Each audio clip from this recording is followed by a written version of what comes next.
I-share ko lang sa inyo mga boss kung bakit kailangan natin magpakalkal at triangle ng pulley at drive face ng ating mga scooter.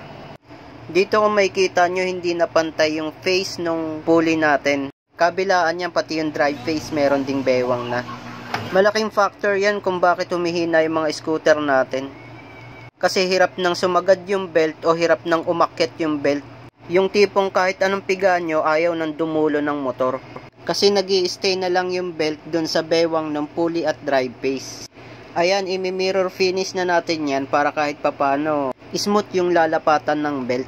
Mas okay din kung magpakalkal na lang kayo at triangle ng mga stock pulley. Unang-una, mas mura to kaysa sa mga racing pulley.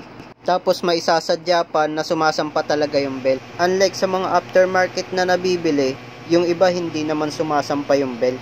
Ang kagandahan lang sa aftermarket, isasalpak na lang. Hindi ka na maghihintay na matagal na oras para sa pagkalkal nito. Isa pa kung bakit kailangan nyo magpa-reface at triangle ng pulley at drive face. Tignan nyo to, hindi na pantay yung face nya.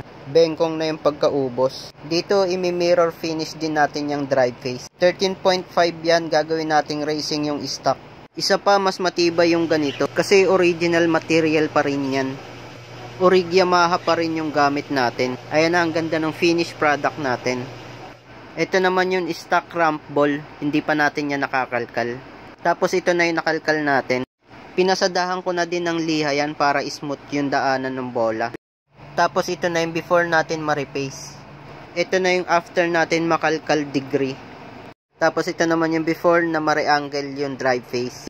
At ito na yung after natin ma-reangle. Hanggang dyan na lang mga boss. Ride safe!